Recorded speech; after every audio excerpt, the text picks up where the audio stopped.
Bonjour Slim, salut aux éditeurs de Slim Note. Bachir Halimi, bonjour. Je suis très heureux que tu aies accepté, évidemment, en tant que mon mentor, de répondre à quelques questions qui finalement n'ont plus rien à voir avec ton parcours, mais ont plus à voir avec ton engagement dans la société civile canadienne en faveur de la communauté algérienne et maghrébine plus exactement, à travers la Fondation Club Avenir. Alors merci encore d'être présent à ce podcast et d'avoir procédé à cet enregistrement qui véritablement me comble. Merci. Alors Béchir, sans plus tarder, une première question me vient évidemment à l'esprit. Peux-tu nous raconter ce qui a motivé la création de Club Avenir et pourquoi il était important de lui donner une dimension maghrébine? La création de la Fondation Club Avenir a eu lieu en novembre 2002. Au début des années 2000, la communauté algérienne et maghrébine de manière générale a commencé à grandir. Beaucoup sont venus suite à la décennie noire qui a frappé l'Algérie et se sont établis ici au Canada. Beaucoup de professionnels, beaucoup de gens de très grande qualité, mais ils avaient de la difficulté à s'intégrer, leur diplôme n'était pas reconnu, certains étaient victimes d'un genre de discrimination, pas trop flagrante, mais quand même une certaine discrimination. Et on considérait, nous, que cette communauté maghrébine était une force et qu'il fallait l'aider à prendre sa place ici dans la société. Et alors on a pensé comment aider à ça. Et l'idée qui nous est venue, c'était de créer un genre d'association, mais qui n'est pas trop accaparante, qui n'est pas trop exigeante vis-à-vis des membres de la communauté, mais plutôt qui vient en aide à la communauté, vient l'accompagner, et surtout avec des objectifs simples, précis, et qui sont, un, c'est promouvoir l'excellence de la communauté maghrébine au Canada, et deuxièmement, donner confiance aux membres de la communauté maghrébine pour qu'ils puissent prendre leur place dans la société d'accueil, dans les différents secteurs, que ce soit l'entrepreneuriat, les domaines scientifiques, artistiques, sportifs, et nous l'exprimons à travers des prix que nous octroyons à des lauréats sélectionnés par un comité indépendant pour leur réalisation exceptionnelle durant l'année. Donc chaque année, il y a un gala qui se déroule le premier samedi de novembre, dans la mesure du possible, où nous honorons les membres de la communauté qui ont excellé dans un domaine ou un autre. Bien sûr que nous avions au début le choix entre avoir une fondation purement algérienne, parce que la plupart des membres fondateurs viennent d'Algérie, mais on a tout de suite réalisé comme quoi nous sommes beaucoup plus forts en étant unis, et les défis qu'affrontent les Algériens sont très similaires à ceux des Tunisiens et des Marocains. Nous sommes des frères et on a décidé de travailler ensemble, et puis on en est très heureux aujourd'hui. Merci, j'ai bien écouté véritablement les motivations de la création de la fondation et je suis très curieux de savoir quels ont été les principaux obstacles auxquels toi et les autres fondateurs avez dû faire face dans le développement de Club Avenir et quelles sont les réalisations dont vous êtes le plus fiers. Les plus grands défis auxquels moi et mes amis cofondateurs avions eu à faire face pour lancer la Fondation Club Avenir, c'est que la communauté avait l'habitude d'être sollicitée pour faire partie de différentes associations qui malheureusement n'ont pas tenu longtemps. Souvent, certains sont motivés par des objectifs politiques, d'autres des intérêts personnels. Nous, on voulait créer une association avec des assises solides. Donc, le plus grand défi, c'était de gagner la confiance de la communauté. Qui sommes-nous pour venir si tard dans le processus, parce que beaucoup d'autres associations existaient et avaient existé avant la Fondation Club Avenir, pour dire que nous, on va pouvoir aider la communauté à se prendre en main, puis à prendre sa place dans la société d'accueil.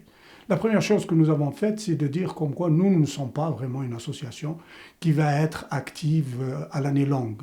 Nous sommes une fondation, nous venons en aide en fait aux autres associations maghrébines établies ici au Canada. Notre objectif, c'est tout simplement promouvoir l'excellence de la communauté maghrébine au Canada. On se dit une communauté forte va s'entraider, une communauté forte va aider son pays d'origine. C'est un peu notre raisonnement. Et surtout, c'est pour essayer de faire contrepoids aux médias qui, évidemment, pour vendre leurs produits, vont parler beaucoup plus des actions négatives ou des aspects négatifs que des aspects positifs. Donc nous avons senti que c'était notre rôle à nous de venir dire que regardez ce que font les membres de notre communauté maghrébine, regardez les contributions positives qu'ils apportent à la société d'accueil, et puis regardez aussi comment le Canada est mieux avec la communauté maghrébine. Donc la confiance, gagner la confiance des Maghrébins. Et deuxièmement, c'est d'essayer de dissiper les doutes ou les méfiances des membres de notre communauté qui pensent toujours qu'on a une arrière-pensée, que les gens qui ont fondé la Fondation Club Avenir, c'est parce qu'ils ont des visées ou des objectifs pour probablement avoir un gain quelque part. Beaucoup de membres de notre communauté, les communautés maghrébines en général, apportent avec eux les problèmes ou les divisions politiques et culturelles du pays d'origine. Ça aussi, c'est un aspect que nous avons combattu. La plateforme est ouverte, c'est-à-dire la Fondation Club Avenir accueille tous les membres de la communauté maghrébine, peu importe qu'ils soient berbères ou arabes, qu'ils soient engagés dans un parti politique ou pas. La Fondation n'est pas politique, elle veut donner une bonne image de la communauté maghrébine au Canada et elle le fait à travers ces cérémonies de remise de prix annuelles auxquelles assistent beaucoup de personnalités canadiennes, politiques et d'affaires, ainsi qu'une bonne partie de la communauté pour venir fêter notre excellence. Alors, Bachir, évidemment, j'ai bien entendu évidemment les défis culturels imposés par la communauté qui venait de divers horizons, aussi bien marocains, algériens que tunisiens. Évidemment, on avait l'impression, on aurait pu croire du moins qu'au début ça allait être compliqué, mais finalement non. Bon, et ben, finalement, comment le Club Avenir entretient-il ses liens avec les pays du Maghreb et quelle place occupe la jeunesse dans la vision et les activités de la Fondation? J'ai bien compris que le rôle des femmes qu'il y avait dans cette fondation, mais je suis très curieux d'écouter le rôle de la jeunesse. La mission de la Fondation Club Avenir est d'aider et d'accompagner les membres de la communauté maghrébine à prendre leur place ici au Canada. Ce n'est pas d'aider les pays d'origine, mais de manière indirecte, oui. Alors, la relation de la Fondation Club Avenir avec les pays comme l'Algérie, le Maroc et la Tunisie est purement de la collaboration, du partenariat. Par exemple, beaucoup de membres de la Fondation Club Avenir sont hautement qualifiés dans des domaines de pointe qui peuvent bénéficier au pays, que ce soit le secteur privé ou le secteur public. Mais la relation de la Fondation Club Avenir avec les pays maghrébins se fait surtout à travers les gens d'affaires, les entreprises privées. Ce sont elles qui croient en la mission de la Fondation Club Avenir et ce sont elles qui aident et contribuent au développement de la Fondation Club Avenir et qui, parfois, viennent puiser dans le bassin de compétences maghrébines au Canada pour aller aider, que ce soit pour des interventions ponctuelles ou parfois des recrutements pour des durées pas mal longues. La jeunesse est au cœur de la Fondation Club Avenir. Nous avons beaucoup de jeunes, surtout des jeunes femmes, qui sont actives et qui gère la grande partie des activités de la Fondation Club Avenir. Nous avons eu la directrice générale, des directrices générales presque tout le temps étaient des femmes. La plupart des présidentes de comités sont des femmes. Nous avons beaucoup de jeunes. Il suffit de venir assister à un des galas pour voir les jeunes un peu partout avec des habits traditionnels, faire la fierté de notre communauté et puis aussi plaire à nos invités d'honneur qui viennent découvrir notre culture et notre richesse communautaire. Alors oui, les jeunes, c'est important que les jeunes soient impliqués et nous le faisons en nous sollicitant et nous intégrant beaucoup les jeunes. Et je suis très content de dire que c'est quand même un pari qui a été pas mal bien réussi.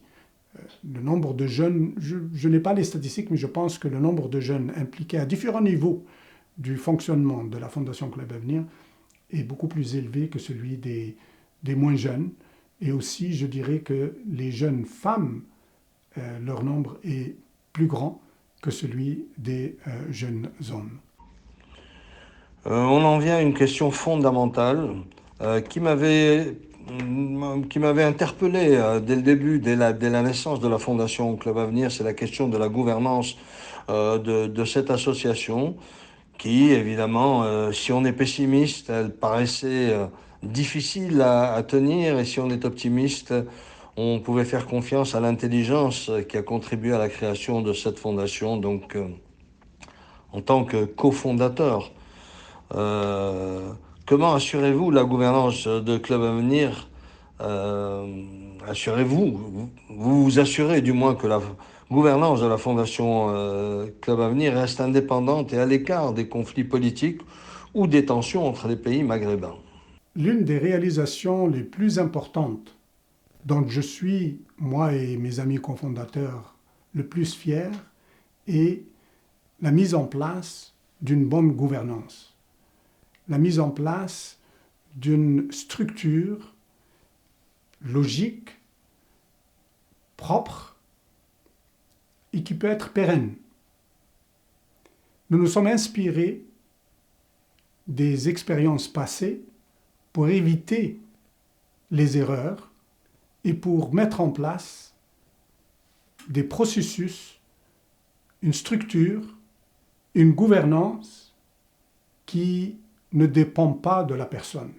Nous avons mis en place cette structure et cette gouvernance pour nous assurer que la Fondation Club Avenir puisse survivre et continuer à croître même sans ses fondateurs, et même sans les premiers à avoir travaillé et œuvré au sein de cette fondation. Et je pense que le pari est pas mal relevé parce que l'équipe de direction a été renouvelée plusieurs fois. Nous, les fondateurs, nous jouons le rôle presque de gouverneur, j'allais dire figurant, mais plutôt de gouverneur spirituel pour dire que nous sommes toujours là, parce que, évidemment, on a voulu à un moment donné prendre encore plus de recul, sauf qu'on ne voulait pas non plus que ce soit interprété comme étant un retrait ou un manque d'intérêt, un désintéressement, ce qui n'est pas le cas du tout. Donc ça, c'est la chose dont nous sommes le plus fiers, c'est d'avoir mis en place des règles de gouvernance. La Fondation Club Avenir, elle a un conseil d'administration qui se renouvelle continuellement, avec des membres très compétents. Nous invitons beaucoup de jeunes, de femmes à faire partie de ce conseil d'administration. Les comités qui, par exemple, font appel aux candidatures pour les prix chaque année, les prix livrés durant le gala, sont des comités indépendants, complètement indépendants du conseil d'administration et évidemment des fondateurs. Et ils ont des règles bien claires, bien documentées. La fondation, elle est inscrite et enregistrée en tant qu'œuvre de bienfaisance reconnue par Revenu Canada. Et ça, c'est pas quelque chose de facile parce que bon, il y a beaucoup d'aspects légaux, de transparence. Nos états financiers sont publics chaque année sur le site et auprès de Revenu Canada. Donc nous avons mis une base, une structure dont nous sommes très fiers. Moi, je suis en tout cas très fier et qui peut bénéficier à la communauté pendant plusieurs générations, j'espère. Bachir Halimi, je te remercie sincèrement pour cette interview qui est éclairante et qui est inspirante. Je pense aussi bien pour les membres de la Fondation Club Avenir que ceux qui n'ont pas encore rejoint la Fondation Club Avenir et qui sont au Canada, mais aussi elle est inspirante pour la diaspora algérienne en général, dans d'autres pays comme la France où la communauté est beaucoup plus importante et qui devrait réellement se doter d'une organisation semblable.